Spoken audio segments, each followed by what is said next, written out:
Okay, this is Freedom Friday. Why do we call it Freedom Friday? It's because I believe that we all have the same exact goal. Okay, I don't need you to write down your goals for me. I know what your goal is. Okay, all of you want to live life on your own terms.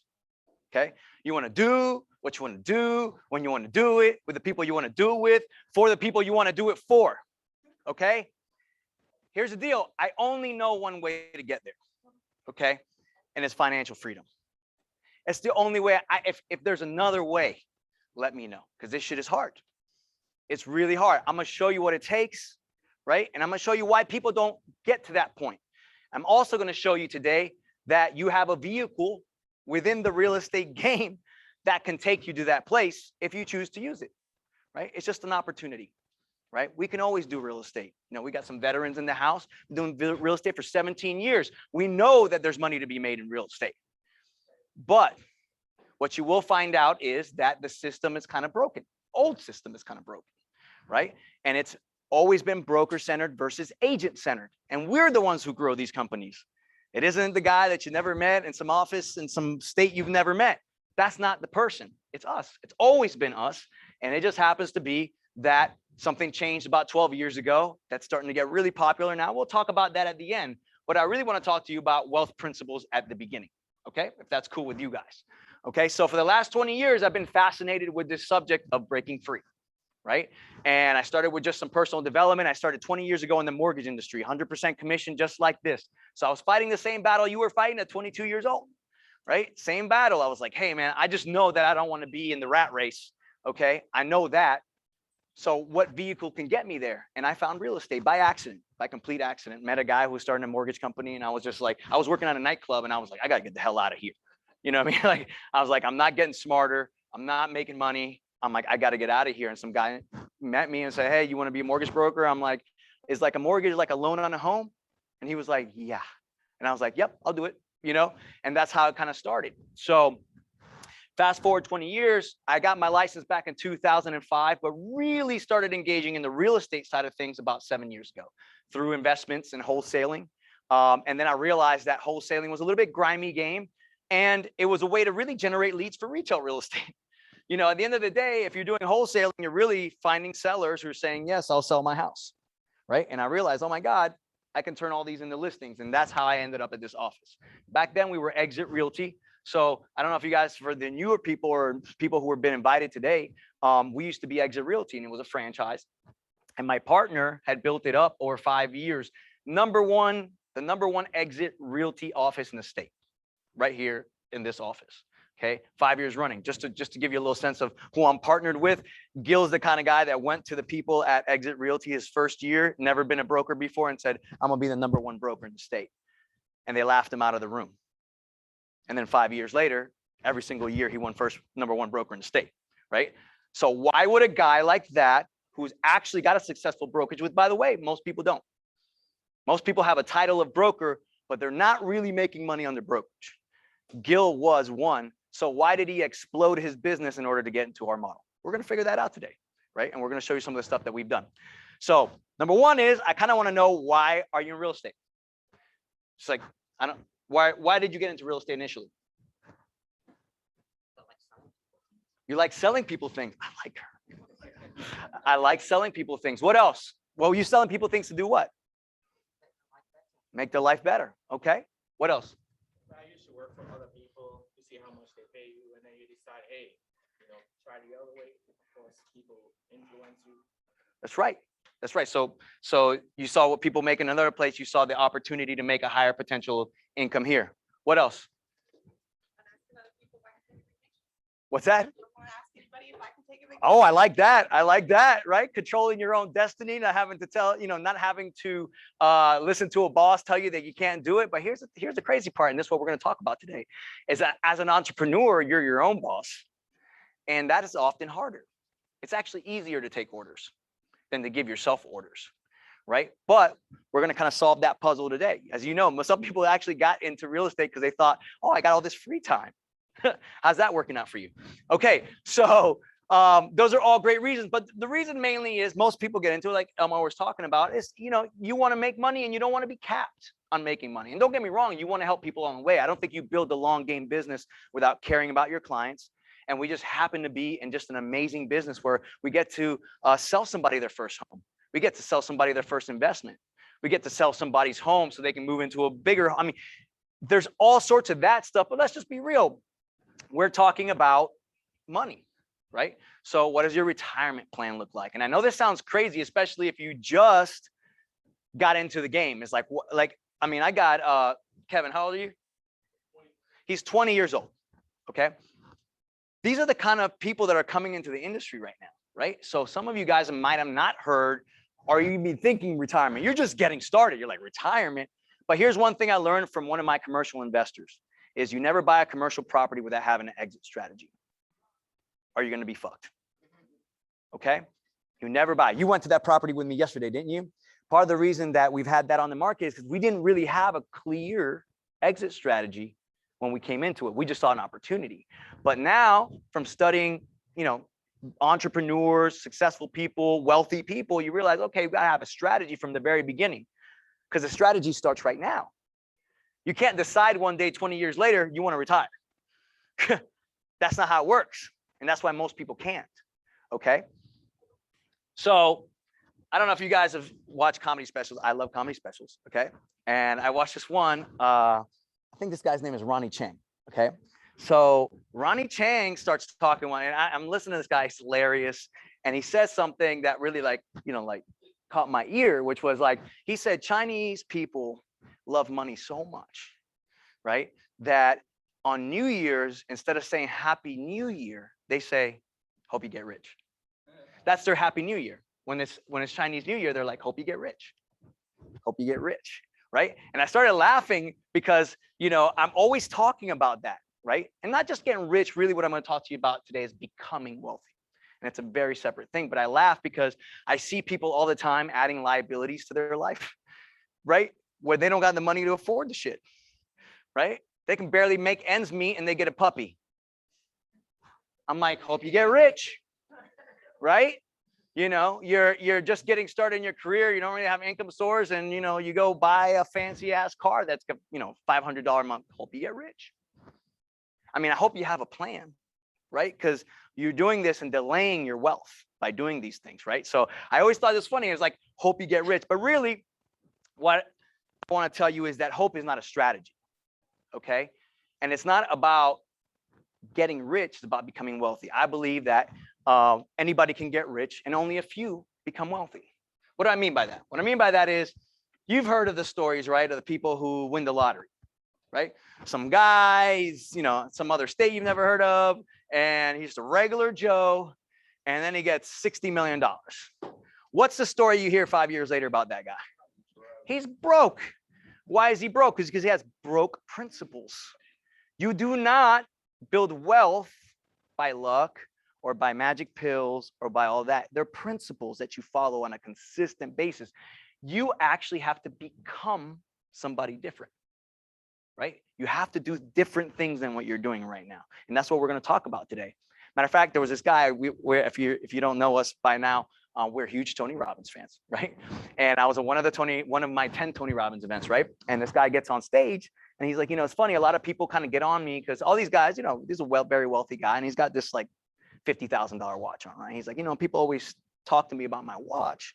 And there's like, do you really need that? He's like, no, I don't need it. He's like, but I love watches and I can buy them. He's like, I just got it. He's like, but when I look at this watch, I don't think about being rich or that, whatever. He's like, I just think about who I had to become to be able to afford this watch. And I was like, I get that. Because those are the principles that I'm talking about. They had to change their mentality and the way they thought about money, right? Which is why I'm starting with it. Because as you know, we're not really taught very well about money in this country, at least, or probably in the whole world.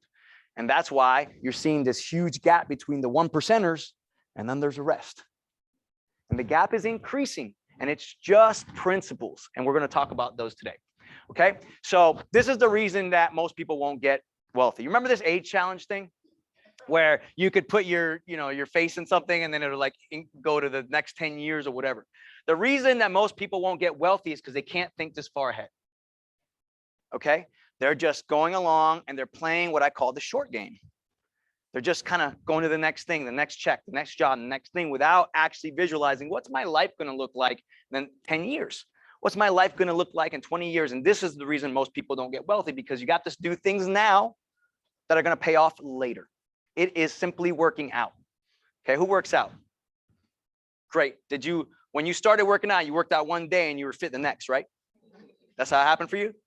Okay, it didn't happen for you that way because you understood that, one, you have to do this on a consistent basis, right? In order to first get the results. And then guess what? When can you stop working out? Never. So let's get rid of this thing that at some day we're going to arrive to this place and not have to do these principles. These principles will continue to be the principles, be the principles, be the principles. I'm not financially free yet, but I have a plan and I'm going to help you with your plan, because at the end of the day, I want you guys to be where I'm at 5, 10 years from now. And that has to be that kind of plan. I mean, if you're not at least thinking 5 years out, then you're thinking way too short term, right? I would say 10 years. 10 years would be the amount of time frame that you're building the plan today to be somewhere in 10 years from now. And by the way, for you young folks, that shit will flash by, right? I'm 42 now, right? When I was 20, Kevin, 10 years was an eternity. I looked at guys like me like, look at this ancient motherfucker, right? But guess what? I blinked one day and I was 30. And I was like, holy shit, that went by fast. And it gets faster over time, okay? So anybody know what this story is about? What, the hare and the tortoise, yeah. Yeah, so what's the story about? What's it saying? What's the message? If you go slow and sure, you'll make the finish line. If you rush, you'll make mistakes. I love it. I love it, right? If you rush, you'll make mistakes. But if you're slow and steady, you're going to win the race, right? I used to hate this story because I used to think it was speed, okay? I used to think, who wants to be the slow and steady? Like, that doesn't even sound like fun, right? You want to be running fast and all that kind of stuff. But this is why I tell you to think in 10 years terms, because if you don't think in 10-year terms, you're going to rush and you're going to miss steps. And then you're going to start again at the beginning. And that's why the turtle won, right? And I used to think it was about speed, but it wasn't about speed. It was about the long game. And you'll hear, if you come into our office, if you're not with us yet, I'm always talking about the long game. What's the long game? It means that down the road is where all the wealth is, right? If you can think past your immediate and start doing things today that'll pay off there, you'll do it. It's the same thing with working out. It's the same thing with everything you're doing. You gotta do something every single day that's building up to this thing. And it's hard because you don't see the results immediately. Okay, that's what we live in this world right now where everything's so instant. And when they don't see the result immediately, they quit. And that's why most people won't ever get to this thing. But if you can start building these principles, and by the way, this class is not one magic pill either. If being financially free is interesting to you, at least, you should study this. Success leaves clues. There's no lack of information on how to build wealth out there, but you've got to take a handle of it in your own life, right? So I'm going to help today, but you got to take this torch and you got to be learning about this all. It's that serious. I actually, not to be morose, but some people are going to end up with more life than money. And matter of fact, some of our parents are going to end up with more life than money. And some of you guys are working right now to make sure that doesn't happen. I am. Now, I don't have kids. I just want to make sure I want to make sure that that little nest egg that my parents got that they think is enough, I know it's not enough. I know when cancer hits, it's not enough. I know where things go down, it's not enough. You think 250 is enough? You think 500 grand is enough? I don't think so. I don't think it is. Not for retirement, not if you're going to live 20 years more than you thought. Okay, this is how serious it is. You should be studying wealth. Okay. So let's talk about the rise of the real estate entrepreneur. So this is something we teach here. So I think that if you're thinking like a traditional agent, you're kind of dead in the water. The industry's shifting, things are happening, right? If you're thinking like an agent, you're thinking about just transactions. If you're thinking like an entrepreneur, you're thinking about building a long game business. Okay, and that's the shift you have to make. Okay, so I'm going to show you the different mindsets from an agent employee to an agent entrepreneur. And we're going to take you up what most people think is the entrepreneurial rise in real estate, because the old model only provides you a couple of different options. So we're going to go through those options. So this is the retirement plan for most realtors right now in the current model. Okay, this is it. Matter of fact, did anybody go to the Florida Realtor Convention last week? Nobody. Wow. All right, just me. So I went to the Florida Realtors Convention right here in Orlando, right? And I came in there and I said, I looked at the schedule of classes and I was like, which session will I attend? And I was like, I'm like, because most of the stuff is for like newer agents and stuff like that. Beginning like, oh, there was one called Exit Strategies. And I was like, that's the room I want to be in. That's the room with people who are thinking about an exit strategy, or thinking about retirement, or thinking about growing wealth. And the way they did the class was there wasn't a guy teaching. They were just moderating. They were expecting answers from the room. So there's just two guys walking around like, okay, exit strategies, who's got something? Exit strategy, who's got something? I shit you not. They were like, no, we actually came to hear what you had to say. Like the moderator was like, oh, okay, well, buy a house every year for the next 10 or 20 years and then pay them off, and then you'll have some kind of residual income. I'm like, oh shit, is that it? Literally, at the same time he says that, there's a lady that has to be at least 80. It's at least 80. She's in one of the riding chairs and she's a broker and she's sitting there and she's like, oh no, honey, I've tried all that. She's like, I own 22 properties. That's 22 headaches. I don't want to deal with any of that shit. And then it was crickets. Nobody had nothing. There was another lady who was about the same age, and he looked at her and he was like, you got anything? She's like, I literally had to take the microphone and was like, I gave him a little bit of value and I was like, hey, by the way, this whole thing's a commercial for EXP.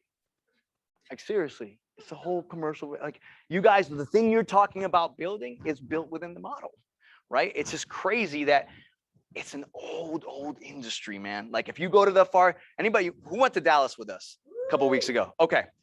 If you would have gone to the Florida Realtor Convention and seen the contrast, you would have thought you were going back in time. Going from Tony Robbins in Dallas and all that stuff we did, and the energy and the people and the innovation and the technology, and then the Florida Realtor Convention. And literally the lady riding around in a scooter figuring out how the fuck to get out of the industry. Okay, you think that's bullshit?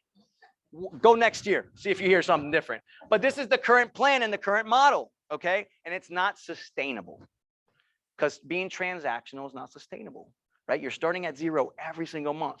That doesn't, you're not free if it all depends on you. That's not what wealthy people do, right? Right? Money makes money, residual income, passive income, money while you sleep. Okay, so this is the traditional rise of the real estate entrepreneur. These are the bright ideas that you're gonna have. Number one is I'm gonna teach you today how to be a real entrepreneurial agent. Hey, step one is we gotta make some money, guys, especially for you new people. I know you wanna skip to the wealth part, but you need an income engine, right? She'll tell you 17 years in the game, she's successful. You gotta build the engine, but you gotta know what to do with the money and the time that you're spending on that engine, right? Next bright idea you're going to have is you're going to say, okay, cool, I'm a successful agent. What's next, right? What can I build to create another income stream? Or how can I work the same amount but get more? Or work the same amount, even if I get, or work less and get almost the same. It doesn't matter. One way or the other, you're looking to free yourself, and a team could be a great option for you. And then we'll talk about the other bright idea you might have, which is becoming a broker, okay? So I will tell you this, you can't take an employee mindset into entrepreneurship, okay? So wherever you came from, wherever you was paying you a check every 2 weeks and all that shit is gone. Now you're creating your schedule. Now you decide what a dollar productive activity is, right? You decide how you're gonna think about your business. Because if you're thinking about like, oh, I'm just an agent and I'm just gonna keep doing these transactions, you're gonna get caught up in that hamster wheel. And you're never going to be looking for that next level. And you can't be in the hamster wheel and get wealthy. You're not going to earn your way to wealth. Okay. So let me kind of give you what an agent employee thinks about. So this is not what you want to be. You don't want to be an agent employee. You want to be an agent owner. You want to be an agent entrepreneur, but this is how you'll think so that you know how you can be aware if you're starting to think this way, or if you see one of the people on your team so you can shift them, right? So this is the kind of mindset they have. Every dollar I spend loses me money. So they're all thinking like, oh my God, how much do I have to spend? Aura? Oh, fuck. You know, my super key? How much is that? 20 bucks. You know, with us, 85 bucks a month to get like massive CRMs, massive value, whatever. They're all, I had people be like, I just talked to a guy yesterday that's now coming back on board who didn't join us like 2 years ago because he was starting off, and 85 bucks a month. His wife was like, you're not even making any money yet. 85 bucks a month. Don't do it. Go to this other place. You know, it's like 2 years ago, he's done 4 deals and now he's come back, right? So this is how they think. An agent employee also thinks because I'm busy, I'm getting shit done.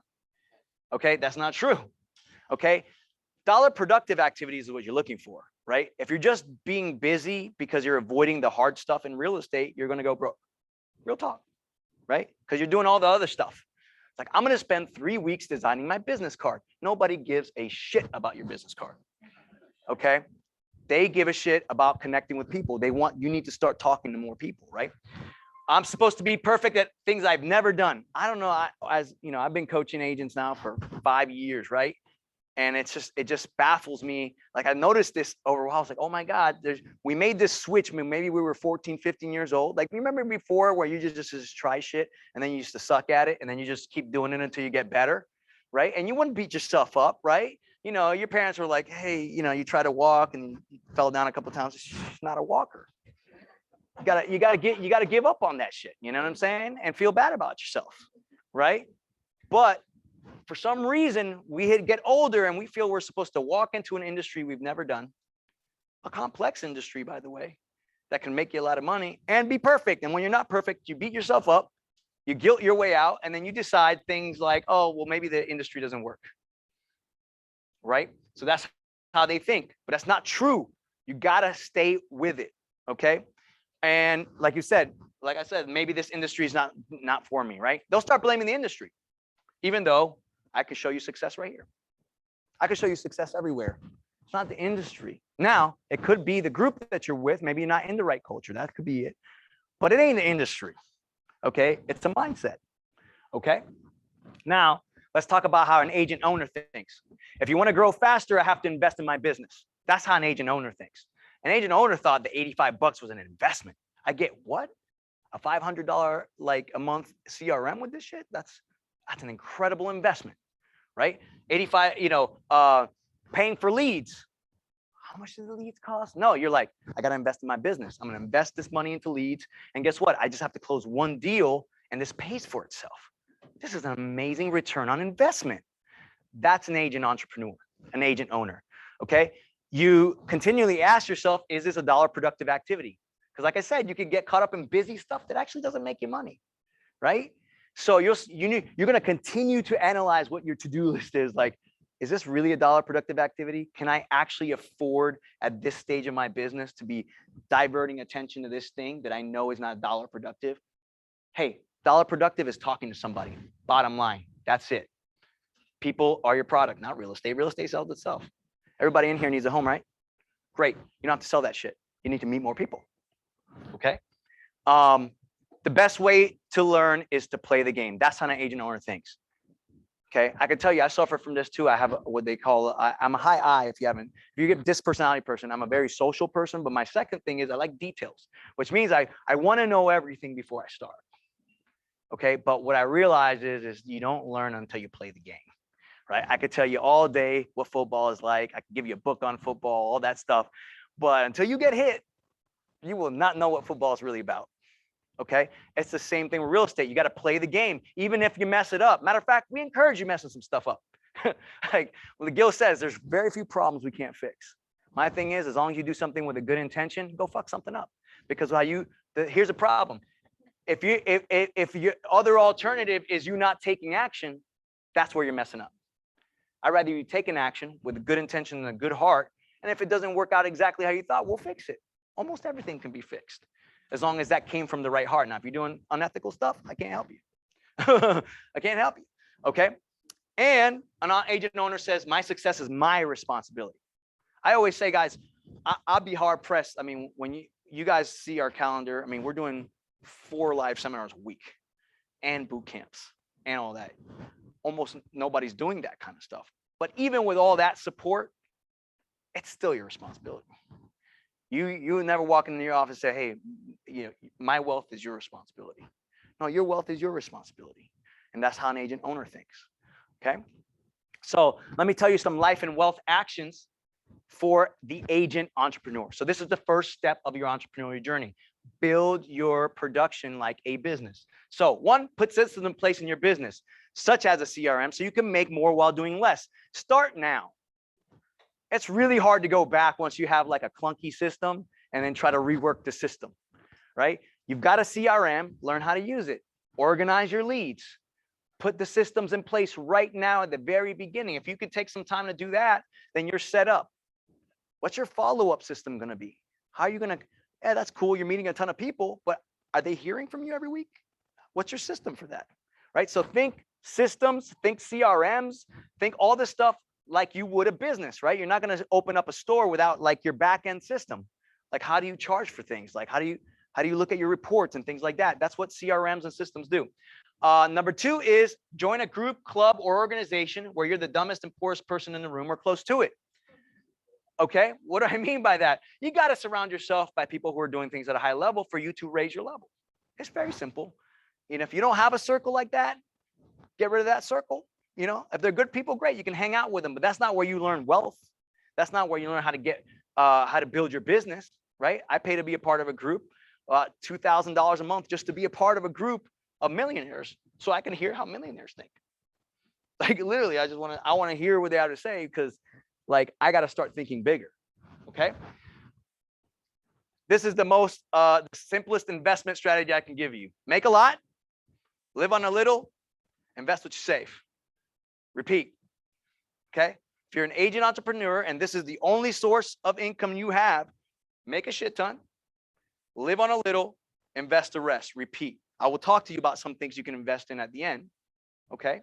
But you need to be researching this. Hey, if I'm going to make a lot of money, it's not so I can get all these nice things and then be broke every single month. It's so I can stack my chips, so I can be prepared, right? One of the mistakes I made, I was in the industry when the market crashed, right? And, you know, I had my old timers telling me, hey, it won't sustain.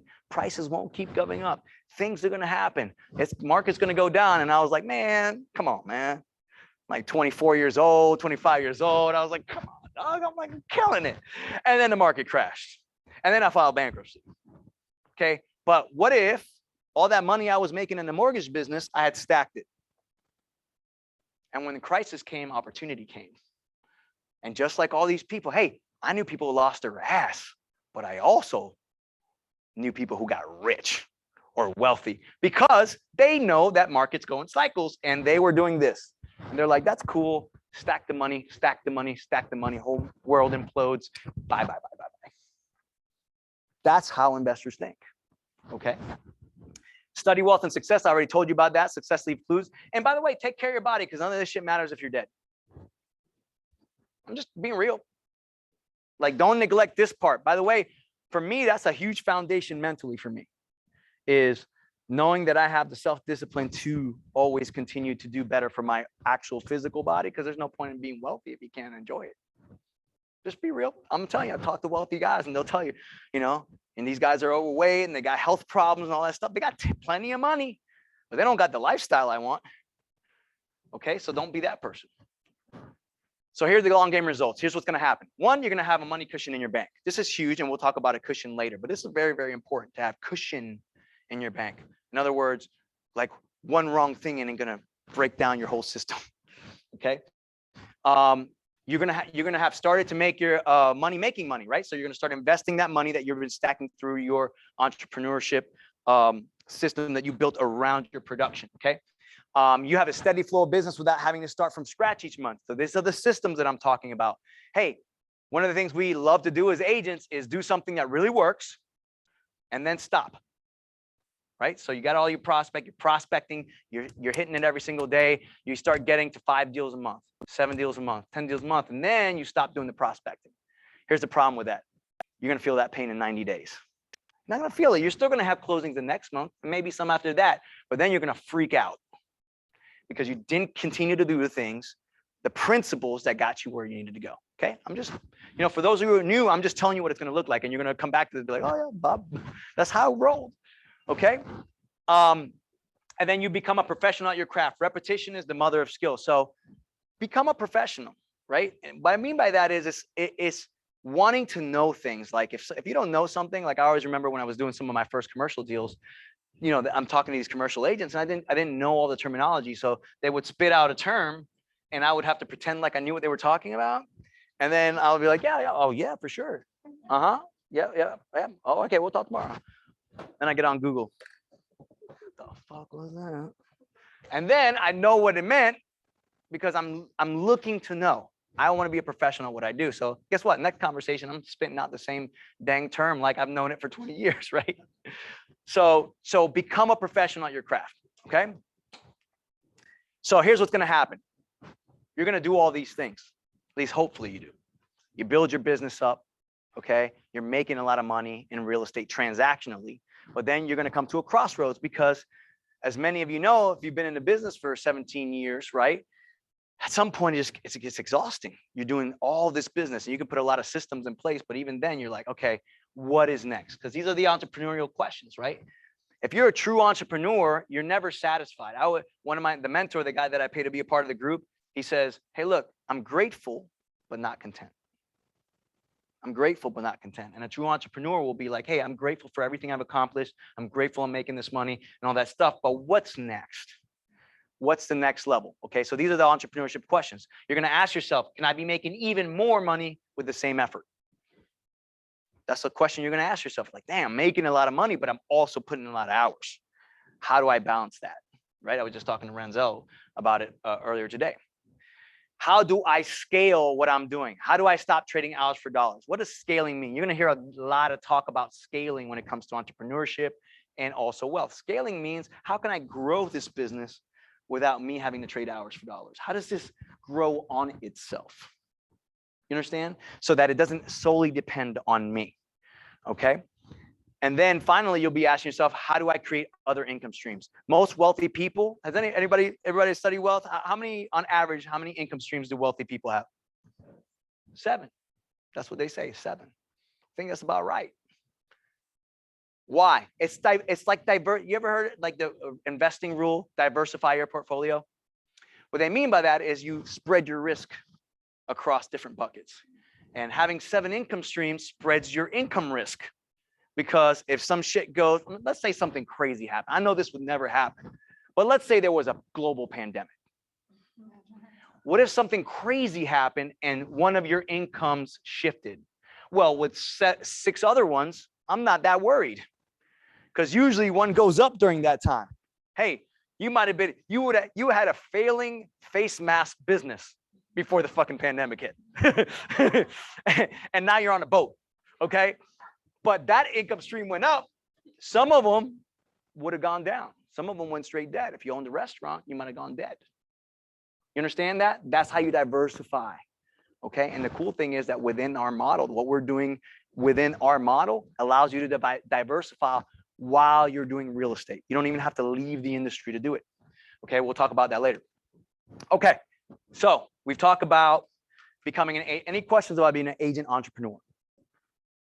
Okay, so this is the next bright idea you're going to have. You're going to say, okay, I'm doing a shit ton of deals, right? And I know how to get leads. I know how to do all this stuff. It's like, maybe I could be a team leader. Maybe I could recruit agents that want to have leads, that need coaching, that need accountability. And I could get this ninja team of agents and I could just produce another income stream through that, help them get their careers off the ground while it helps me do less and get more, essentially. Right? So I'm going to go through what it takes to be a team leader because I want you to know what you're getting into and the advantages and disadvantages. Okay. So here's what a team leader does for those. I know some of you guys are brand new the term team is thrown around a lot. by the way. And it can, you know, some people will say, oh, our alliance group here is a team. Well, it's a loose team, but this, I'm talking about a specific constructed team, leads, accountability, coaching, all that. Okay. So you recruit great people and you recruit hungry people. So one thing you have to become is a great recruiter of talent if you're going to build a team. Okay. You have to recruit talent, right? You have people who want to close deals, people who are hungry, people who are driven. Okay. You're going to have to invest in leads. You're going to have to invest in a platform made to run teams so that, and KV Core, the one we provide you, has one of them. You'd have to pay for an upgrade for that, but it's in there. Okay. But we use different ones here. I use Commissions Inc. Some people use Follow Up Boss, right? But it costs money. Okay. And it's a CRM you have to provide. You might have some staff, maybe a team lead, team leader. You're probably going to wear all the hats at first, but maybe at some point you'll have some staff and other tools that you need. You're going to be providing coaching and mentorship resources, right? Because not everybody on your team is going to be an experienced agent. Matter of fact, a lot of them will be newer on those teams. So you will have to have a way to coach them or partner up with somebody who can coach. Okay.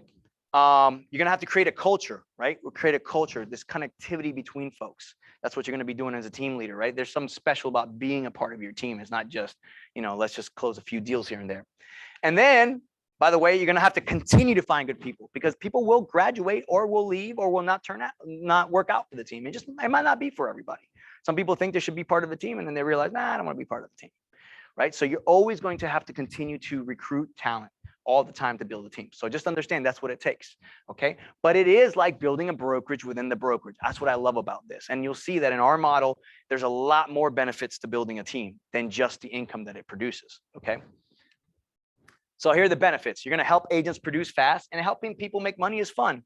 Like nothing is better than helping another person reach their goals in real estate or go. I mean, you could go around this office countless stories in the past 6 years, people that you wouldn't even recognize. If we went back 6 years, you wouldn't even recognize them. The way they talk, the way they move, the way they are, because we're watching these evolutions happen, right? And sometimes it takes people a couple of years, right? I know people that have left our, you know, we tell them, hey, we're doing 20 live seminars a month. And guess what? I don't see them. And then they come back like a year later and they're like, I'm ready now. And then bam, plug in and they're taking off. Okay. So helping other people reach their goals, create another profitable income stream, residual income. Residual income will be coming up a lot in this wealth talk. Residual income should probably be interchanged with wealth. Residual income means you're making money while you sleep. You don't have to work for this money. It's coming. That's how you get wealthy. If you're still working for the money, you're not wealthy, right? You will have worked to build a system that produces you residual income. Okay. And in our model, you can do that while you're doing real estate. It's crazy. Okay. You're going to have a deep impact on a close group of people. I love that. So when you have a little team leader, a little ninja team, you can have a really stronger effect on a smaller group of people, right? So we obviously, Gil and I lead a team in Central Florida, about 375, but our leads team is about 15 people. And we get to have a really strong impact on those 15 people, which is awesome. As a team leader, you're going to get to do the same. And then you're going to create more time freedom once it's built. Those are the benefits. Okay. Here are the challenges so you understand this entrepreneurial venture. Okay. One, it takes time and resources to start a team. Hey, somebody has to pay for the platform. Somebody has to pay for the leads. You're going to have to put some time in there. You're going to have to wear a lot of hats, right? Your production might drop at first. So if you're doing really well in real estate, right, you're going to have to say, hey, I'm going to have to suffer a little bit on my production so I can dedicate some time to growing this thing. Maybe once you get it to a certain level, you would get out of production all the way. Okay. And there's different ways to do that. Even if you don't build a team within our model, I'm a perfect example. I've been trying to get out of production fast so I can help grow an organization. That's going to be what you're going to do if you follow this path eventually. Okay. Understanding you might not be profitable for a while. So plan on 6 months of not making money. So spending money and not making money. That's what entrepreneurs do, right? It's hard to start a business, but if you stick with it and you get the right coaching and mentorship, you will succeed. Okay. And then finally, like I told you, you're going to wear a lot of hats, recruiter, manager, coach. That's what a team leader does, right? You're going to wear a bunch of hats until you're profitable enough to pay for some hats. It's like a business. You're running a business. Okay. So this can be a great option, but just don't make the decision lightly. Okay. Because a lot of people, what I've found is some people actually don't want to manage other people. Okay. Or they don't want to deal with something, like they're really good on their own, but they're not great people managers, right? So I've had a lot of agents that are really great producers. They're like, oh, maybe I can start a team, right? And then they go into that side, they start spending money and they give up after 3 months because nothing's happening. Nobody has the same work ethic as them, blah, blah, blah, blah, blah, this and that. And they say to themselves, I should have just stayed producing, which some of you might decide to do, especially if you're a big producer. You know, I could tell you a perfect example is this young lady right here on this wall right here. That's, you know, basically these three folks always battle for the top agent in our office. Okay. Tia is making about sorry, just shine that in your eye. Tia is making about 400 grand a year. Okay. Tia doesn't have to manage anybody. If she's smart, she lives off of 50 or 75,000, stacks those chips and invests that money. There's different ways to get to wealth. It's not just the ways I'm going to show you today, but she could stay. She doesn't have to form a team. She's become enough of a producer to stack enough chips, but I personally don't think she can rely on just making that money. That money has to be making money. Okay. So you got to stack those chips to have the money make money. And we'll talk about that a little bit later as well. Okay. So we talked about the traditional model, right? The traditional rise of the real estate entrepreneur. You're going to become an entrepreneur agent. I don't want you to be a traditional agent. I want you to be a real estate entrepreneur. Number two is you're going to get to a certain level and you're going to say, what's next? And one of them might be team leader. I just showed you the benefits and the challenges. The other bright idea you're going to have, okay, and the old model, because these were the only models besides do deals forever, right, is become a broker, okay? So what are the benefits of being a broker? There are none. There are no benefits to being a broker, okay? No, I'm lying. There's some benefits. I'll tell you about them in a second, okay? But honestly, this is not what you think it is. Okay. And now that I've studied this model, now that I've been in this industry, just know a lot of people get their broker license because for status. But the one saying that we have in the industry is most brokers are broke. They are. If you meet somebody with 20 agents, there's going to be 2 that actually produce in their thing. They're going to have expenses and they're probably still producing, the broker's still producing themselves to make most of their money. That is not a business. Okay. All you did was add more headaches with a little bit of money. Trust me, I did that when I formed a mortgage brokerage business when I was like 24 years old. And I thought, oh, this is going to be freaking awesome. 6 months in, I was like, I should have stayed a mortgage broker. I should have just made my money because I was hiring, firing. I was doing paperwork. I was doing financials. I was like, I don't want to do any of this shit. I wanted to make money. That's not what I was doing. So here's the benefits. Okay. You will keep 100% of your commission. Technically, but you're going to be wearing all these hats too, right? And by the way, why would you settle for 100%? And if all you wanted to do was keep 100% of your commission, if that was your main goal in life, you're not an entrepreneur. You just want to do transactions. In that case, just join 100% brokerage. Why the F would you take on the liability of being a broker, take on expenses and do all that? You just want to get 100% of your commissions? Go to freaking one of the 100%ers. No problem. If that's your goal, but just know you're not building something for the future. You're going to be transactional. And by the way, a lot of people leave brokerages like ours that have a split to go to 100%, but they weren't doing shit here. So guess what? They're going to get 100% of what over there? Nothing. And then they come back because they got no support. They got no culture. They got no coaching. She's saying, because she's been in the game. I'm telling you the truth. If I'm lying about any of this stuff, you call me out, okay? Call me out. Okay, here's the other benefit. You can say you're a broker. That's cool. A lot of people want that status. No, a lot of people say, yeah, I have a brokerage. And then you dig deeper and they're like, okay, it's me and my wife who just got our license. That's their brokerage, right? But it makes them feel good to say they're a broker. And by the way, you could still get your broker's license, but becoming an actual broker, no, not so much. Okay. And you get some, I say some in quotations, residual income. If you're a great recruiter, if you train great and you add massive value, maybe you can start, or maybe if you're smart and you actually a broker and run a team brokerage model where you can actually make some significant profits through providing leads, which will have to invest more money. So you got to know how to do that. Then you'll make some residual income, but it's not really a scalable model. I'll show you. So here are the challenges. Here's the shit they don't tell you. Okay. If you're a broker, who do they sue? You. Okay. Gil and I now have, as of probably this morning or whatever, 1,160 something agents across the country, in Mexico, in Puerto Rico, in Italy. I think we got some in India now, Colombia. Where else? Africa. And it's growing. Guess how many of those 1,100 agents can get me sued? None of them can't get me sued. Not me. Hey, you got a problem? You better call EXP. That ain't my problem. Okay, that's a beautiful thing. But if you're a broker, you're the one they sue. So you spent all this time recruiting agents. You did great. Maybe you built it up to a big independent. I just talked to a guy in Tampa that has 160 agents out there. I look at those as 160 problems. And you might have a great year this year, but if he gets sued next year, all that income is gone. That's what you get when you're a broker. You get liability. Okay. The other thing they don't tell you is, hey, by the way, you're gonna have to spend some money if you're gonna build something big. Like I said, if you just want to be 100% commission person, just please go sign up with one of the 100%ers. Don't do this. Okay. You're going to take on liability. And by the way, if you want to grow something big, office space, insurance, staff, coffee, lights, etc., that's you. Now, Gil and I have chosen to do that for this office. Okay. But we're building something that's scalable. I'll show you. I'm doing something I've never done on a presentation. I'm going to show you our numbers at the end of this thing. So you'll see what we're doing. Okay, so we chose to take on these expenses and liabilities to grow something really, really big and scale it. But for a broker, there's really no good reason to do that. I always remember there was one kid named, I said one kid, now he's part of our organization. I mean, Andres Ospina, many of you guys know him, right?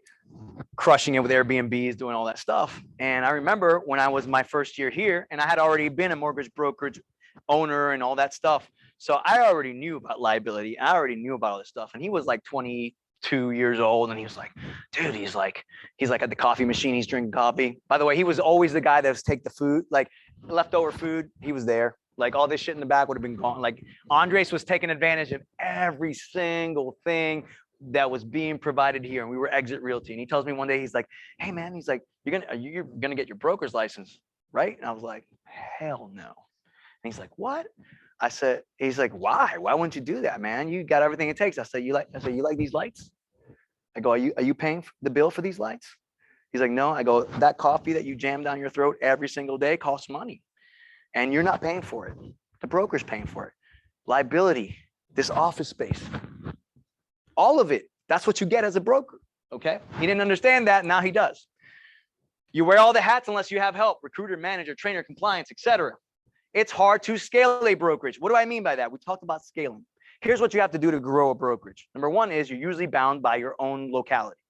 Okay. So you're going to start a brokerage here in Orlando. Most of your agents will come from Orlando, unless you go get another broker in another state, or you move to another city, find another broker to help you out, whatever the case may be, brick and mortar, all sorts of stuff. It's a clunky system. Okay. So guess what? You spend time recruiting amazing agents. Maybe you're great at it. Maybe you're like this guy in Tampa that has 160 agents, but it's a revolving door. It doesn't build on itself. You recruit 160, 20 leave, you got to do it again, 20 leave, do it again, 20 leave, blah, blah, blah. And their only opportunity those agents have is to leave, because there's nothing else that most brokers can provide besides hang your license here. Like, what are they providing? So what happens? An agent just thinks the next new opportunity is to go to the next shiny brand, and they leave you after you spent time training them, after you gave them resources, after you did all that, and they will leave. Okay. That's what happens when you're a broker. Okay. And you worry every day, like I told you, that agents are leaving you. So you got that. So here's the dirty secret. I already told you, brokers are broke. Okay. There are a few that are successful. Gil was one of them. So I ask you again, why would Gil, who's one of the few profitable brokers, basically explode that business in order to build this thing new? We're going to talk about that. So here's a broker tip I would give you. If you do want to be a broker, I think you understand how I feel about it. But if you still want to do it, at least add some value, right? So you got to add more than hang your license here. Some of them might even have to add more than I give you 100%, right? They have to add some value. Where's the training? Where's the development? Where's the culture? Where's the opportunity? Like, if you're going to do this and be in the old model of real estate that doesn't scale, you better have something that keeps agents there. Okay. So I've talked to you about the traditional rise. Okay. So you're going to ask, is there something else besides those three? Yes. I think you've heard me allude to it. You're going to hear about it in a second, which is there is a way to do this through the new real estate model. There is a way. And by the way, just so you know, for many people have heard about EXP. Okay. And they talk about it all wrong. They talk about it like it's a brokerage. I talk about it like it's a CRM. Okay. So, you know these fights that happen on social media. Have you seen these things? Keller Williams, EXP, and they go battle all day long, mess up. I don't spend an ounce of energy on that none because logos don't sell real estate. You sell real estate. Okay. Here's what I will tell you. No matter what you think about the model, you as a business person and entrepreneur, you should look at it. It's the first agent wealth building platform that there is that I've ever seen. And if you can show me something better, I'm open to looking at it because I'm a businessman. I don't get emotional about this. You're not going to hear me arguing about whose logo is better. Okay. Does the platform that these other agents on help them become financially free? Does it help them build freedom? Does it help them build a brokerage from day one? Does it help them build stock and ownership in a company? One of the reasons that the guy that actually brought us in, the kind of the leader, this named Carlos German, he realized something. He had built about a 20 agent independent brokerage, but luckily he was at least a team. So the teams are way more profitable than probably the brokerages. So he was doing okay, but he realized something. He's like, I've had this team for 10 years. What if I pass away or something happens? What am I leaving to my wife and the kids that they can actually make income off of themselves? Because like Gil says, if I were to pass away, like Nardo will be like, yeah, let's do it for Gil for about 2 months. And then Nardo's going to leave. You know what I'm saying? Like, it's cool, but he realized I don't have anything I can sell. And if he had been in our platform in the EXP model, he would have been a stock millionaire. He would have actually had something to pass on to his wife that she could have sold. And that's what did it for him. He was like, you know what? You're right. I have literally nothing. This guy with 160 agents doesn't realize that somebody won't pay him that much for those people because when he leaves, half of those people will leave. You don't have anything as a broker but influence. You own nothing unless you're in a model that gives you ownership. Okay, so is there another level? Yes. So I'm going to go into a couple of investing things. I want to give you some nuggets. So for those who choose to stay in the traditional model, like I still want to give you massive value. I've already told you how to build your agent business as an entrepreneur team. I already told you about being a broker. I think you understand that. Okay. And then we're going to talk a little bit about how to invest and how my opinions on what you can do with that money you make in real estate. Okay. So remember the long game. You have to start doing things now that will pay off later. Okay. So let's talk about investing real quick. So a lot of you guys ask me about investments. What should I invest in? So you're making a lot of money in real estate. You're putting money away. What should you do? Okay. So I'm just going to go through this through like questions that agents will ask me. So warning, I am not a financial advisor. Okay. Dude, this is purely my opinion, right? They're just studying it, right? My opinion. Number one is agents will ask me this. Hey, Bobby, I have 10K saved. What should I invest in? Okay, somebody who has not been to my class, take a guess what I would say. Joel. Stocks? Somebody say something? Oh, no, somebody talking in the closet. What did you say? Well, gosh dang it. The veteran comes through, right? Exactly right. If you have 10 grand, your best investment is you. What does that mean? Well, maybe it's leads. Maybe you want to purchase some leads to get your business ramped up. Maybe it's going to a seminar. I can tell you right now, 2 weeks ago, we went to Dallas. It's the first time we got like a really nice group we have about 45 people from this office go to Dallas with us to the Build conference. What I saw when I got back and the amount of different thinking, bigger thinking, freaking Renzo and Renzo came back and they're like, oh, we're going to crush a team together. And literally they've already got their team together. We're having meetings this morning to try to build a team. That was 2 weeks ago.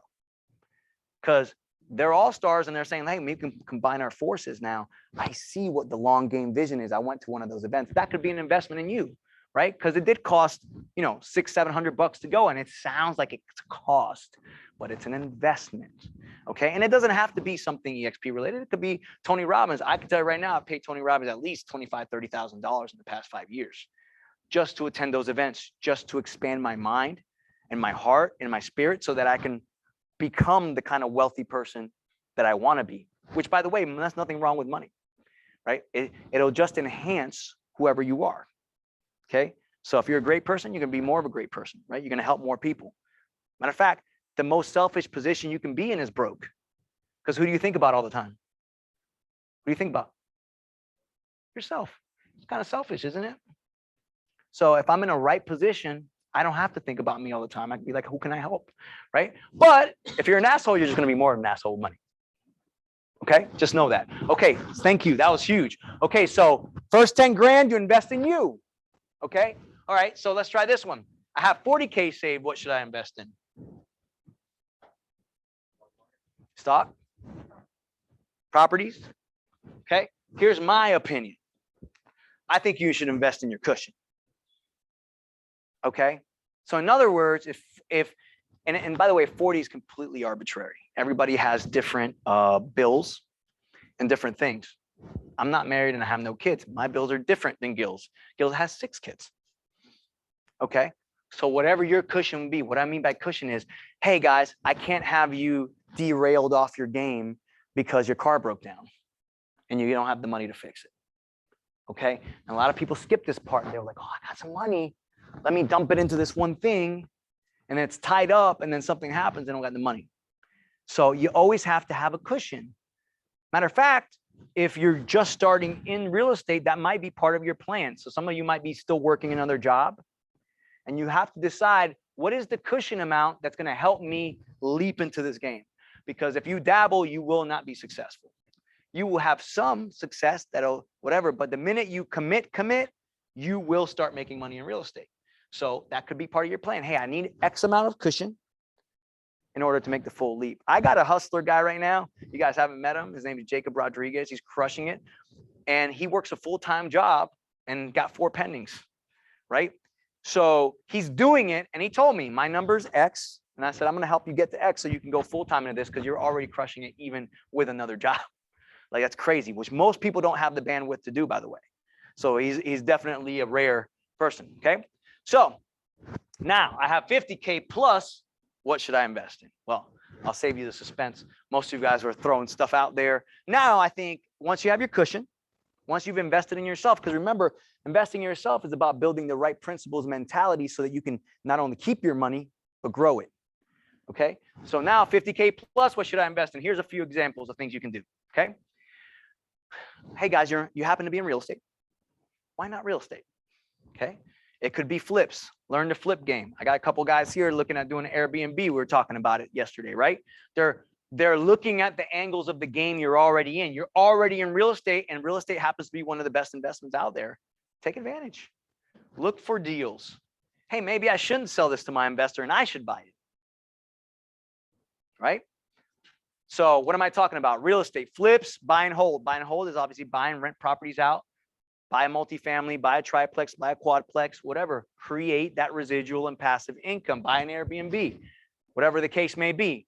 Multifamily. Most people will graduate to multifamily after some point. So if you've never invested before, it's great to invest in single family, but you might find like, hey, I'm getting better at this and I'm getting more money and making more money. Maybe I should buy a quadplex so I can get more money out of one property than just before. Or you might say, hey, you know what? I want to take my hand at investing in a commercial property, you know, because this is going to produce me $70,000 a year in net income if I can buy this property rather than $500 for a single family, right? So you get all your money in one place. So that's number one. Number two is buy your own home, okay? You're in the business of real estate. You're convincing people to buy a home. You should be thinking about buying your own home, okay? Buy your own home.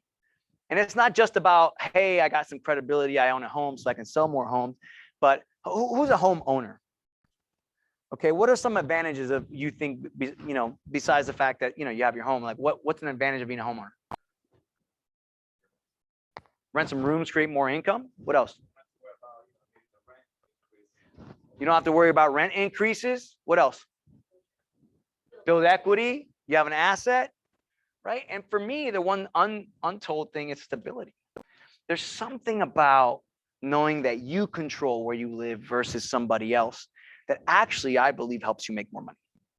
Me personally has done that for me. I can't, it's one of those things that I don't have like numbers to prove it to you, but I just know when you know that this is your house, that this is your asset, that you can paint that wall green if you want to without somebody, being pissed off at you, that's a different kind of control, stability, and confidence. So buy your own home. Okay. Diversified investment account. This is where we start getting into stocks and stuff like that. Once again, not a financial advisor. I do suggest you research this.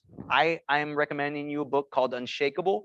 Okay. It was written by Tony Robbins, but it was him interviewing the wealthiest hedge fund guys, stock guys in the world. This is not like his opinion on what's going on. He's asking the guys that haven't lost money in the past 25 years, whether the market crashed or didn't. And he's asking them, what would you tell your own mother to do? And they're giving you those tips in there. Okay. So I suggest read it. It was very transformative for me. And I actually opened an account after reading that book. Okay. The other one is a side business. Maybe there's a side business that you can incorporate into what you're doing. Now, I will caution you that I don't want you taking your eye off of this ball. Okay, so when I say side business, either has to be congruent with what you're doing in real estate, so it's not taking energy away from what you're doing, or you become an investor in it, right? Where you're not really day to day, somebody else operates it, you have equity in that business and it's producing you money. Does that make sense? Okay, so, and then finally, alternative investments. So I can tell you right now, the mastermind group that I'm in, the guy made his millions through private lending money to flippers, right? We were talking about that. I'm lending money to flippers. Why? You don't have to find the deal. You don't have to fix the deal. You don't have to sell the deal. You just have to lend the money on the deal. And you lend at high interest rates and you charge points, and you can lend at any point in time in the cycle, no matter where you're at. See, right now, it could be risky to buy a property unless you're getting a steal, because the market probably is towards its peak. Now in 2010 and 11, we're talking about a different story. The good thing about private lending is you can lend at any point in the cycle and you just tighten up your lending box. So right now we're at the top of the market. So I might charge more interest rate. I might make you put more money down. I might do stuff to protect me and my money, but I just adjust that at the top of a market. But guess what? If the bottom falls out of the market, I'm willing to lend up to 90%. Right? Because I know the upside, right? Because if they don't pay me back my money, what am I going to do, Renzo? I'm going to take their property. And they bought it at the bottom. So you see how you protect yourself through pride? You understand? You don't know enough to do it right now, but I'm telling you, you should look into it. It's the highest return on effort. And you don't have to find a deal, fix a deal, or sell the deal. Okay? Venture capital, these are startup companies and things like that. As part of this group, I was able to invest in a few of them, and that's really exciting to me, finding a company that's going to be huge and investing them in an early stage. And it doesn't have to be the big companies. It could be somebody that you know that has a great business. Maybe they don't know exactly what they're doing with it, or they need a little bit of capital, and you can get some equity in their business. So when their business takes off, you're making income, or you're getting bought out, or whatever the case may be. It could be art, cryptocurrency, obviously huge right now. You got to do your research. I'm not going to suggest any kind of coins because I don't know enough to do that. But I put a little bit of money into some crypto because I do believe that the future is blockchain technology. I think it's a matter of time, right? It's going to happen. We are not going to have digital currency. Like, it is going to happen. Okay, so be thinking about that, looking into it. And then there's something called, you might want to research. It's called the self-directed Roth IRA. That's something that my mastermind guy always talks about, that he invests out of. I will tell you that Roth IRAs, you have to build up very slowly, unless you came from a company that maybe you had a 401k. You can roll over monies into that account, and it allows you to invest out of that account without paying capital gains taxes. And that's pretty cool. Okay, good. Okay, so we're gonna finish this out really quick, and I'm gonna do something like I told you. I'm doing this a little bit differently. I had a total other presentation, and then I had put this presentation the other day because I was meeting with a broker, and I actually had gone around and asked some of the numbers, some of the people that we've helped build their organizations here. And this is just 2 years. Okay. So I'm just going to go through and kind of tell you the story about what happened with EXP and why it's changing the game. Okay. So EXP 12 years ago was founded by this gentleman here, little dorky gentleman here. So Glenn Sanford, okay, big Keller Williams guy, decided that there was a few problems in the industry that needed to change, just like anything else, guys. Any industry that's been doing the same thing the same way for 40, 50 years, just look at your watches. That train's coming. It's coming. Happened to the taxi industry, didn't it? Man, we've been sitting in smelly ass yellow taxis for freaking 60, 70, 80 years, and nobody ever thought to innovate that game. But Uber did. They don't even have cars, right? Same thing with Netflix, Blockbuster. If you're doing the same things the same way for this long, is be disrupted. Here's our disruptor in our industry right now. Okay, it's not by my saying. I'm gonna show you some of the stuff. So here's us with Glenn Sanford about 2 weeks ago. This was at the Build conference. Isn't it cool that you could be a part of a company where you could literally hug your billionaire founder? This wasn't a photo shoot. I saw him at the bar. You know, we were at the bar. I mean, you got pictures of them too, Rezo. Like, here's the cool part. This is an agent-owned company. It was built for agents by agents. It's a totally different model. So the way they think is totally different, right? The president of our company, Dave Kennard, used to own territories for Keller Williams. He told me one day, he goes, dude, I used to run territories for Gary Keller, and I never met Gary Keller. He goes, I met him one time when they asked me to pick him up from the airport.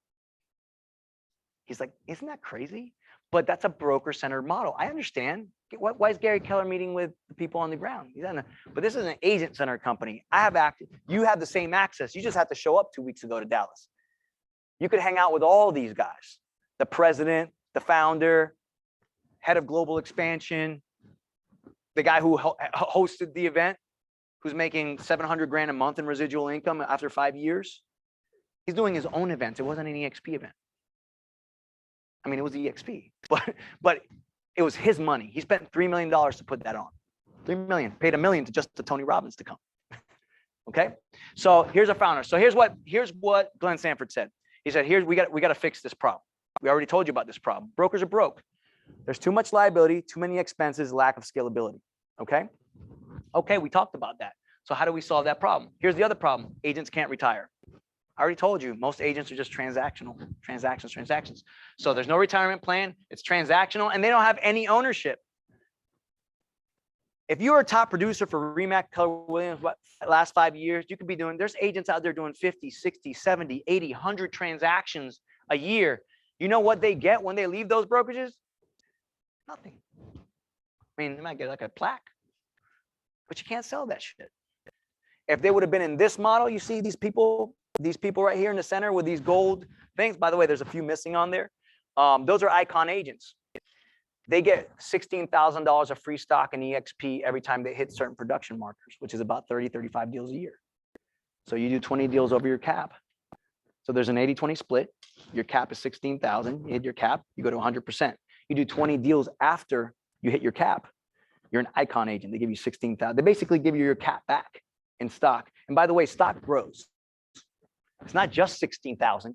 It's 16,000 right now, and it grows. Okay. No, nobody's doing. People are starting to do it now. They're like, oh shit, agents want ownership, and some companies are starting to try to do the model. We're 12 years ahead of that game. Okay. So here's what he came up with. Here's the solutions. Number one is for brokers, the company EXP will become the broker in all 50 states. We're the first company to ever do that. First company to say nobody has to be a franchise owner, broker, whatever. We cut out all the middlemen. EXP said, we're going to pay and assign brokers to each state. In Florida, we have 8 brokers that cover different territories. They're doing what brokers should do, compliance. That's it. I don't need my broker unless some shit goes wrong. And if it goes really wrong, talk to my broker. But here in this office, I can handle almost 90%. I try not to give the broker any problems. Like you guys usually come to me, I'll handle it. I just got to talk to the person right, and then it's over.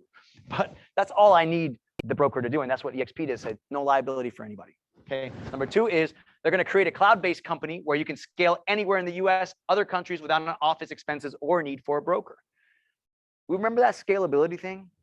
Remember the fact that we can, like, you'd have to like get another office somewhere else? No. I just need to know that there's a Ranzel in Idaho or in Atlanta or in California. And as long as you can get them on a Zoom call with me, and I explain the wealth building capability of this platform, and they're like, all right, I'm in. Guess what? I put Ranzel as their sponsor. Now Ranzel has an organization in California. Congratulations. And if they're a leader, they're going to grow it for you because they've got the same opportunity I've got. Gil and I have the same splits, the same opportunity. We just decided to take on a lot of expenses with the office and stuff to do it because we are a hybrid model. Okay, so just understand it was built as a cloud-based brokerage, which is freaking brilliant. However, Gil and I have chosen to do this hybrid model. That's why we keep office space, staff, and all this stuff. We were thinking long game because our strength, we'll talk about it, is personal development, coaching, and culture, and it's hard to do that with no office. Okay. So gave agents all the opportunity to build their own brokerage from day one without broker's license and create massive residual income. You want to be a broker? Great. You're a broker now. Have no liability or expenses. Congratulations. All you have to do is introduce people to the company. Day one, you can actually start building your brokerage while you're learning to do real estate. And you say, well, I don't know anything about how to even explain the model. I don't want you explaining shit. I want you to invite them to the stuff that we do. I want you to get them in a sit down with me. And by the way, agent attraction is not hardcore recruiting. It's just finding out what people's goals are and see if you can help them. And by the way, most people will say, oh man, I don't know, unless they're looking, right? But guess what? Almost every agent's looking at some point. And if you follow up, it's like a client. Client tells you you're not going to buy in 12 months. But guess what? You followed up with them. Next month, what happens? Oh, broke up with my girlfriend, want my own place. Oh, that 12 months just turned into a month and a half, didn't it? Well, the stories I hear was, hey, I joined this brokerage. They told me they had amazing training and nobody even talks to me. Great. Talked to you 2 months ago. You joined somebody else. I followed up. Hey, how are things going? Not so good, man. My broker's a jerk. Oh, really? Dude, let's grab some lunch, man. Let's see if I can help. That kind of thing. Okay? You can do that right now. Give agents ownership in the company through free stock and purchase stock. So just so you know, every time you close your first deal every year, free stock. Every time you hit your cap, free stock. Every time you hit 20 deals above your cap, Icon agent, $16,000 in stock. Okay? What's cool is they also say, hey, do you want to invest every time you close a deal? So we're talking about investing. You want a place to invest your money. Why don't you invest a little piece of your commissions into buying EXP stock at a 10% discount?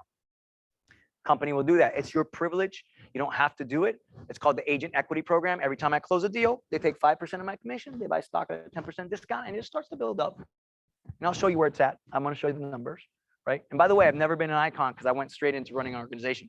So I've never hit the levels of production that some of these guys have hit. I was always a six-figure producer, but just never at these levels. So the numbers I'm going to show you about our stock is purely through agent equity program and through free stock for the normal way that you guys would do it. Okay. And so these are the solutions. Okay. So here's what happened. So 12 years ago, they thought about that. Obviously, it was clunky. You would have to have been a true believer 12 years ago to join EXP Realty, right? 200, 300 agents. It's this new cloud-based, imagine cloud-based company 12 years ago. I mean, I know after the pandemic, everything's cloud, right? But they weren't like that 12 years ago. So imagine if you would have joined EXP back, well, first of all, you'd be a multimillionaire in stock because there was a penny stock back in those days. But here's what happened. Worked out the kinks. And then about 3.5 years ago, we went public. And the rest of the industry said, oh, these guys might be for real. They just went on the New York Stock Exchange. And that's when people really started to get to know. I think we were about 14,000 agents then. Okay. Done 3.5 years ago, 60,000 now. Okay. It's growing that fast. It's taken us a fraction of the time it took Keller Williams to grow to 60,000 agents. And by the way, I think they're only about 150,000 agents. We're going to blow past Keller Williams as far as expansion is concerned. Okay. Nothing bad about Keller Williams. I think it's a great brand. Don't get me wrong. They built a great brand, but they don't have this platform. That's just bottom line. Okay. So this is what happened. We go public on a stock exchange. bam, people start noticing who are. Here's what's happened. And by the way, this is only till July 2020, but here's how we've increased in agent count. Like I told you, that's July 2020, 31,000. We're already at 60,000. We've already doubled in a year. We're pretty much doubling every single year. Okay. What else has happened? So just so you know that this is not just like, hey, Bobby thinks that this shit is great. I'm just telling these are the awards that we're getting. These are the honors that we're getting. This is really revolutionizing. What we say in the EXP model is it's a movement. It's not a company. By the way, you don't get stock in the real estate portion of the company. You get stock in EXPI, which is EXP International. We were actually a technology company. Real estate is the books of Amazon. It's just one pillar of income for the company. We own technology. That virtual world that you guys enjoy, EXP world, that's on a platform of technology called Verbella, which we own. We own. I have stock in it. You have stock in it, Ranzel. You own Verbella too. We also own Success Magazine. We bought that franchise. So we own Success Magazine now. We own the Success brand. We own that. So Showcase IDX, another technology company we bought. You think Glenn Sanford's sitting on his heels thinking, I think we figured it out. We're going to chill. No, we're thinking what's down the road. Okay. And I can tell you international expansion, I think is one of the biggest opportunities that you'll see. Real Trends. Anybody heard of Real Trends magazine? They're basically the gold standard for measuring brokerages. This is, because here's what you hear. Oh, EXP is all about recruiting. What do you think brokers do? What's changed besides the fact that our model is so successful and allows you to do it that people are pissed about it? But here's production, so you can understand that we are a production-based company. By the way, your brokerage doesn't work without production. You can build as big an organization as you want to.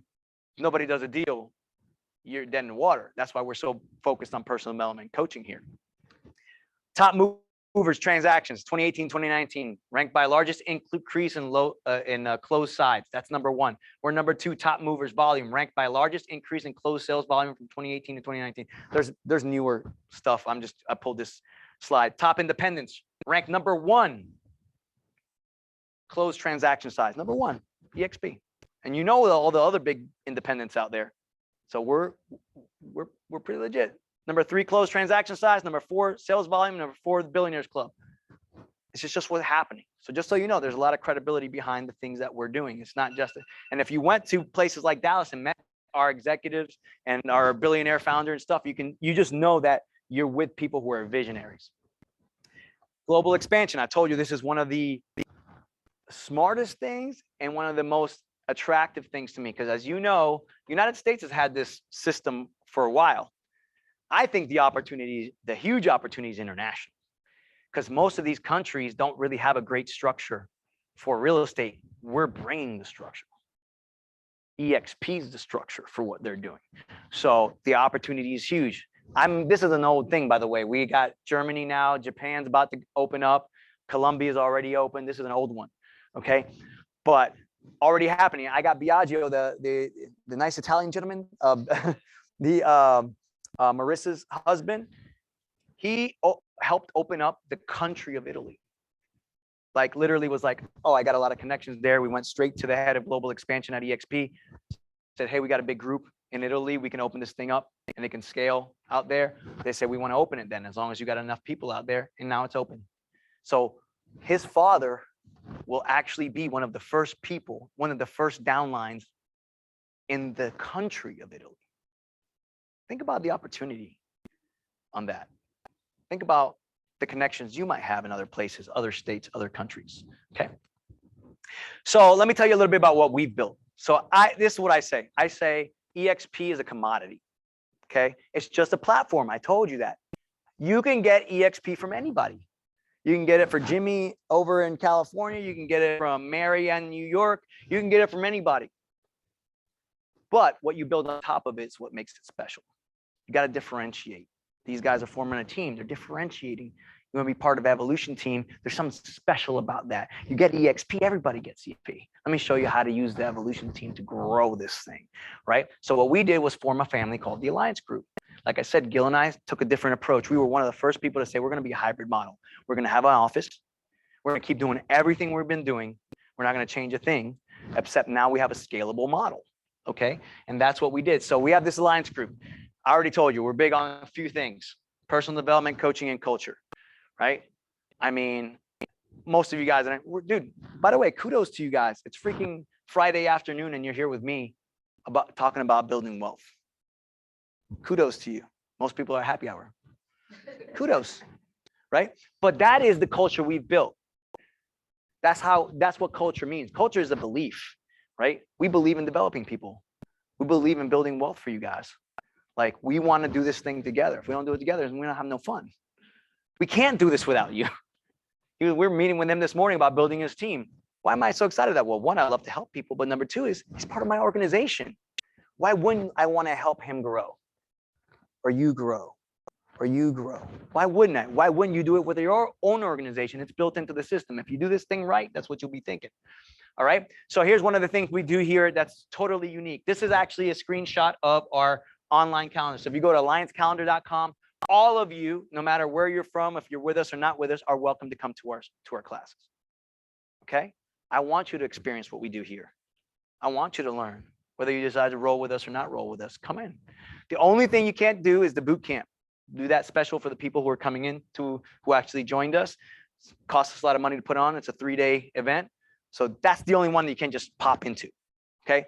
Everything else you see on alliancecalendar.com, please feel free to come in. Yesterday, we had an incredible social media class. It was packed to the brim. Okay. So this is what it looks like. We built this over years. By the way, we started this with just one class a week years ago, before when we were Exit Realty, and we just built it up. By the way, we've also built up a lot of coaches in this and mentors in this thing. And when we build here, we expect you to be a leader. We expect you to coach at some point. We expect you to do that because we want you to keep elevating levels, because that's how you're going to grow this thing big, right? You keep moving up levels, people can step up into your spot. You step up to this level, somebody steps up into your spot, right? And that's how you grow it exponentially. Obviously, this part of our classes is an old picture. When we look, that wall was blue. That's old school, but we're doing classes 4 times a week. You already saw Alliance Calendar. This is our boot camp graduation class. I think you're in there somewhere. Hey, you got a cameo right here. Freaking put that up for you. So this is the graduating class of our boot camp. I think Andrew Sweet is eating somebody's head here. But anyway, this is our happy hour after you graduate boot camp. We're doing boot camps every single month, last week of the month. Okay, so that's part of what we do special here. This is our council meeting. So a lot of the leaders in the office meet every single Monday to discuss how to give you guys more opportunities. That's it. We're looking to grow this thing. And the only way we do it is by giving you guys more opportunities. We want to talk about it every week. So that's our council. So this is the one thing I haven't done before. I'm showing you my numbers. Okay. I'm showing you what scaling means. And by the way, you only scale by helping more people. Okay. These are the numbers. So some of you are actually way better at attracting people than I am. I've only attracted 28 people. Okay, I met a guy at the Florida Realtor Convention. I asked him, I was like, dude, what are you? He's like, oh, I'm an independent broker. I said, oh, cool. I was like, how many agents you got? He's like, oh, I got 55 agents in Pensacola. He's better than me, but he's in a non-scalable model. Those 28 people have grown into 1,155. Imagine that kind of scalability. Is 28 a lot? Let's say that was your 5-year plan. Is that a lot? To attract 28 people, if you were attracting them to the classes we're doing, if you're attracting them to our culture, if you're giving people value, is that a lot? And it scales. How does 28 become 1150? You help leaders build. You make sure people are having success. You instill a wealth mentality and a growth mentality. Okay? So here's the crazy part. 28 people, of the 28 that I've actually brought in, 18 of them are considered what they call FLQAs, meaning they're qualified agents, meaning, and by the way, it's not a lot of production, but these 18 of the 28 are actually doing deals right now. Okay. And what does producing mean? It means one deal every 6 months of at least $5,000 gross commission. That's what a qualified agent means in this model. So does that mean that you need to attract agents that are doing 20 deals a year? No. I'm gonna tell you right now, if you tell me you've done 3 deals in the last year, I'd be like, I'm gonna take you to 16 this year. I don't care. You're at least doing some deals, right? because that becomes a qualified agent. Why is this important? Because Glenn Sanford was smart. He said, if I was just paying you guys for bringing people in, we would just have a bunch of bodies and you wouldn't be helping people produce. So in order, there's 7 levels of income. They're right here. I get paid on 7 levels of income. That means if I attract an agent on my first level and they attract an agent, I get paid on that agent. If that agent attracts somebody else, they're on my 3rd level, I get paid on that agent. If that agent attracts somebody, they're on my 4th level, I get paid on that agent. If that person attracts somebody in 5th level, so on and so forth, down to 7 levels of income. However, I only get paid on people who are, I only unlock all 7 levels by production, meaning I always get paid on my first level, no matter who you attract, who puts your name directly, I'm always going to get paid on that person. And by the way, EXP is paying me out of that 20% split that they take. It ain't coming out of the agent's cut. It's coming out of the company cut. Okay. I'm always going to get paid on my first level. Does that make sense? However, for me to open up my 2nd level, I have to have 5 agents who are doing 1 deal every 6 months. Okay. If I have 5 agents, I unlock my 2nd level of income. If I have 10 agents, I unlock my 3rd. If I have 15 agents, I unlock my 4th. Okay. Notice it shows you right here. I'm at 18, which means I'm getting paid on how many levels? 4 levels. I'm getting paid on only 4. I have 3 more levels I have not opened yet, which pisses me off. Okay. But I'm only getting paid on 4 levels. And it tells me right here, Bobby, you just need to get 2 agents producing to get the 20 mark and you unlock another level of income, which I can tell you is probably around $7,000 a month that I'm missing right now in just the 5th level. There you go. That's right. There's 130 agents I could be getting paid on my 5th level, and Bobby the asshole ain't getting paid on. So that's a problem I got to fix. And as I fix, I teach you how to fix it. And we put ecosystem in here to make sure that agents are producing. Isn't that beautiful? Isn't it beautiful that we have to make sure these agents produce? Go ahead. So for those levels being unlocked, so those people, you need more agents producing to get the next level on your first line. Correct. So let's say you bring in an agent and then brings an agent and that agent's producing. No, front line. Front line. Your front line is ultimately important. They're the direct people to you. You got to make sure they're producing. You got to be building leaders. The magic happens in levels 2 through 6. That's why it spider webs into 1155. Because I don't know if you guys noticed this number down here. You see this number? 74. That's 74 new agents that have joined our organization in the last 30 days. Ask me how many I recruited. Maybe 2. What does that mean? That means the 1155 recruited the other 72. You know what we call that? Scaling. You know, you see what I mean by scaling now? I didn't do that. I helped other people do that.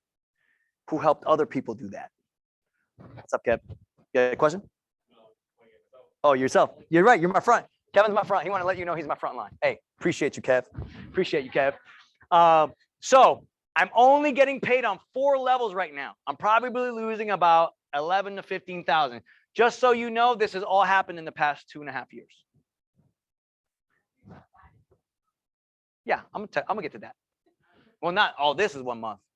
So what's she telling you? Here's what she's telling you. So 2.5 years, okay. Gil and I, we share a line. We brought in a group of agents into it, but we only started with about 10 frontline agents, 10, 11 frontline agents, okay. That group of agents has grown into 1155, and in 2.5 years, this is what our last month's check was in residual income. Now, this is a low standard for us. I'm chasing the guys that are doing 650, 700 grand a month, and you should be too. You saw them on stage a couple of weeks ago. 5 years in the business. We're 2.5 years. I could tell you right now, by this time this year, this will be $100,000 a month. I've never seen anything that scales like this. I've never seen it. It's compounding passive income. I really haven't. And I've been in 4 multi-levels. I ain't scared of multi-levels. I think they're great systems. But I've never seen one that pays like this. And it's just simply you building your brokerage from day one, taking advantage of resources, taking advantage of your upline and growing it and helping it grow on its own. Is it easy? Hell no. You're building a brokerage. But I can tell you right now, find me another broker who's doing that in 2.5 years. And I'm not a broker. Neither are you. You can do the same, have the same opportunity that I have. Okay. And what this means here is this is already what's stacked up to pay for next month. And by the way, you get paid monthly on the 22nd of every month. Okay. So what does that mean? Usually your funds go up till about the 10th day of the following month because there's closings that happen at the end of the month. So hopefully we're gonna surpass the 45 this month. And that'll be the next level that we hit. Okay. This is crazy, but I don't even want you to look at this stuff because you might say to yourself, well, that's you and Gil and blah, blah, and Brent Go's making 650. What can I do? Hey, look, let me ask you something. If you guys are making even half of this in 5 years from now, even half of it, would you be mad at me? I mean, what do you guys do? What do they got? Hey, look, the guy at the Florida Realtor Convention, what did he say? Buy one property every year and then pay it off. Okay. Hey, guess what? In 5 years, you still won't be making 15 grand a month on those fucking properties if you're on that plan.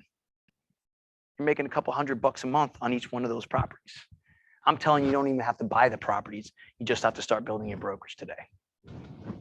Show me something else. If there's something else, I want to see it because I'm a business guy.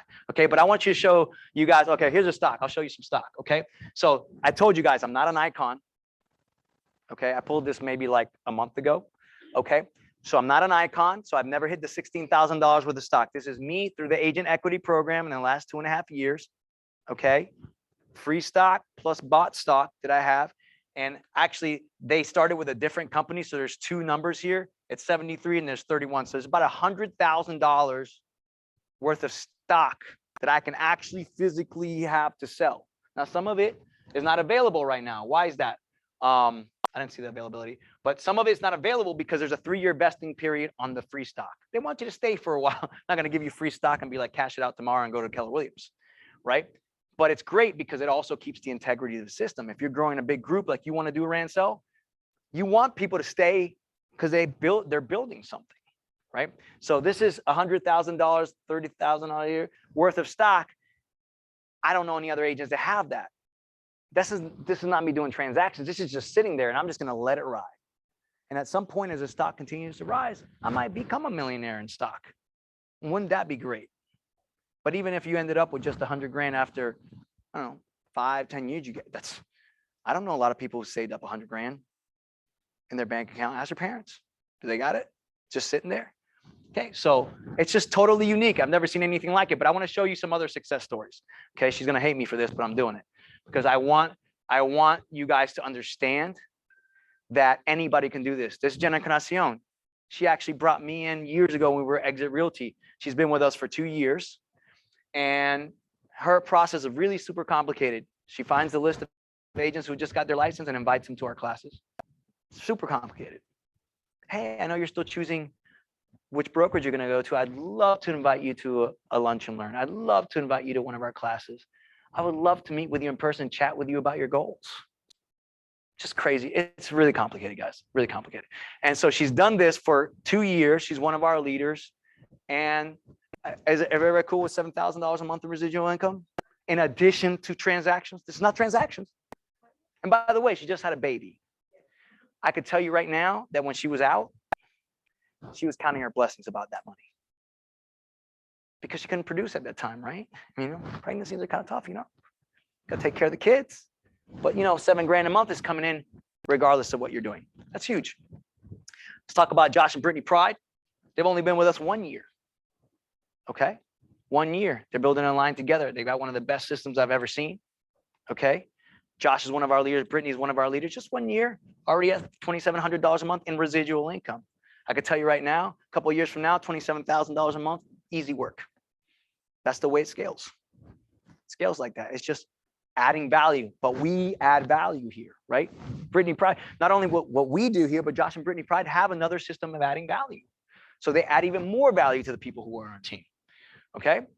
Let's talk about Tom and Jillian Silk, right? I could tell you, if you would have met this girl 2 years ago, 3 years ago, you'd be like, no freaking way she could build what she's built, right? She just wanted to go party all the time. She did a handful of deals a year. She was more interested in doing her kickball league than it was building this. She was actually the first thing she said when we introduced this concept and said, hey, we're all switching over potentially to this thing. We want to see what you think about it. She's like, I don't even know if I want to do this because, I'm not a recruiter and I'm not this and I'm not that. But man, she started to change her mind. Matter of fact, she changed her mind even more after she came back from that build conference 2 weeks ago. But she teamed up with Tom and they started to see the long game. And sure enough, in just 2 years, $6,000 a month in residual income with these two guys. And they're just building and building. I think they got over 100 people in their organization already total. And remember, this is compounding. So it builds on itself. Let's talk about the power team, which I don't know what you're going to blame me for this. Hold on. I got to do this because I got a power team member here, and he's gonna think that I on purpose blurred out his photo. So I'm literally I'm gonna escape. I'm gonna escape Canva, here, and I'm gonna refresh it. You know what I'm saying? He's gonna say it was me. I'm guarantee you. Yeah. Let's see if it comes out this time. I just want you to get a nice, clear picture.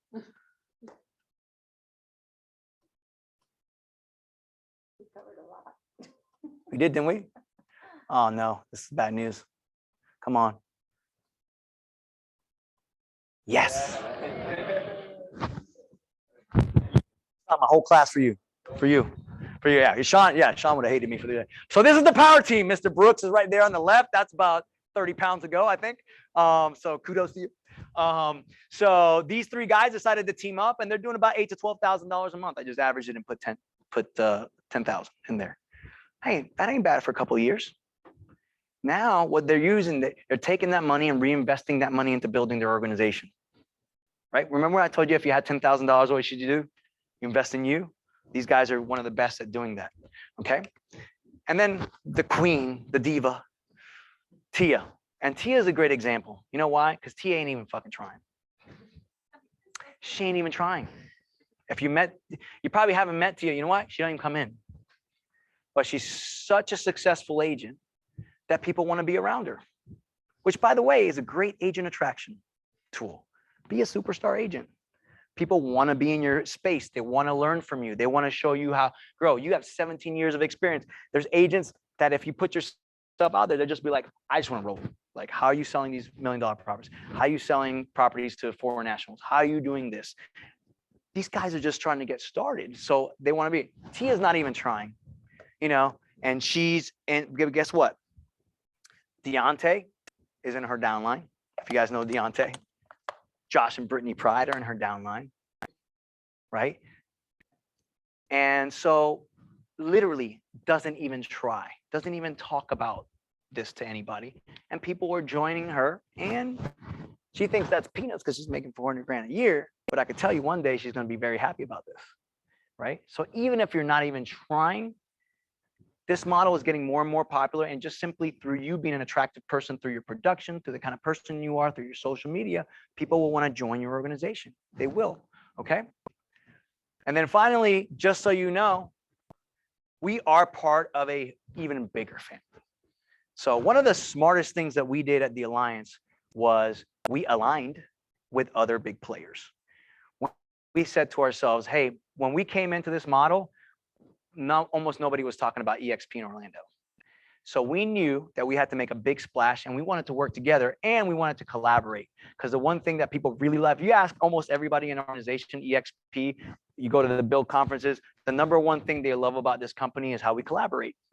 Because we all own this company, and we all want to see each other well. So there's an agent in California that's not even related to your line that's going to give you $1 million nugget, right? And open up their playbooks. So we came into this thing with guys like Carlos German. I already told you, ran a big independent team here in Orlando. Mrs. Veronica Figueroa. She's out. She was the #1 Remax team in Central freaking Florida. We all came in together. Guess what? You want to be a part of her leads team? No problem. I'll set you up. I'm in her downline. She's loving this shit. Right? I'm saying, hey, oh, you love Veronica Figueroa? Fantastic. You can sign up with me, and I'll drive you right over to Veronica's and say, you like this Fig team thing? Meet Veronica Figueroa. And Veronica is going to welcome her with open arms, or him with open arms, right? It's crazy what we did. I always say when they do the documentary about this, it's going to be nuts, right? We got Vincent Koo. He's our partner in New York. Vincent Koo, I met him at a random event, a Zillow event, happened to have 3 offices and 300 agents, and just had a conversation. He was himself trying to figure out how he could continue to succeed in the old brokerage model, and was already looking at this model, EXP. I just happened to show up at this thing one day. It was the best thing that ever happened. I was like, literally, he was like, hey man, I've been looking at that EXP thing, trying to figure out how I can make it work. I'm like, man, we're doing it right now. Let's talk about that. And now we have a huge organization in New York and across the Northeast because Vincent Koo. And by the way, he's your partner too. Greatest guy. You need help in New York. You got a partner in New York. That's the alliance. That's the global alliance. And there's others. Obviously, Andre Sospina is here. You guys, a lot of you guys know them. Josue, Rebecca Soto, all these things. So that's what we built here. So I'll just leave you with this. So what's next? So for you guys who are invited here, so a lot of you guys are already with us, right? But you just got to make 3 decisions, right? Number 1 is, this is great, but I'm happy at my brokerage at the moment. That's cool. Okay. Number 2 is, sounds interesting, but I need to learn more. If you need to learn more, number 1 is, whoever invited you, make sure you talk to them, ask them a ton of questions. I'm always open to having a meeting one-on-one, and we can unpack the whole model. Trust me, you'd be bored of shit if we went through the whole model. But it's an exciting model. That's why I want to get you excited, because those are real numbers. But the model is the model, man. We have to unpack that over a while. It took me a long time to be able to explain the model. And by the way, me and Gil researched it for 6 months before we said yes. Okay. So, but there's this incredible video called The Model Explained. Go to modelexplained.com. Brent Gove, that's our upline. That's the guy who did the conference a couple of weeks ago. Guy's making damn near, 700,000 plus a month. Okay. 5 years. Lives in Puerto Rico now for the tax advantage. And then there's the last one. Shut up. Where do I sign? Okay. If you're that person, just get with the person who invited you, and then just, we'll set you up with Celeste. We'll get you on board, and you'll be in class next week. And you can enjoy your weekend. So that's it for me today. That's Freedom Fridays. I love you guys. And God bless. Have a great weekend.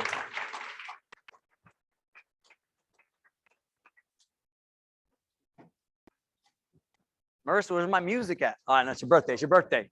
It's your birthday. No music. Fine. No music.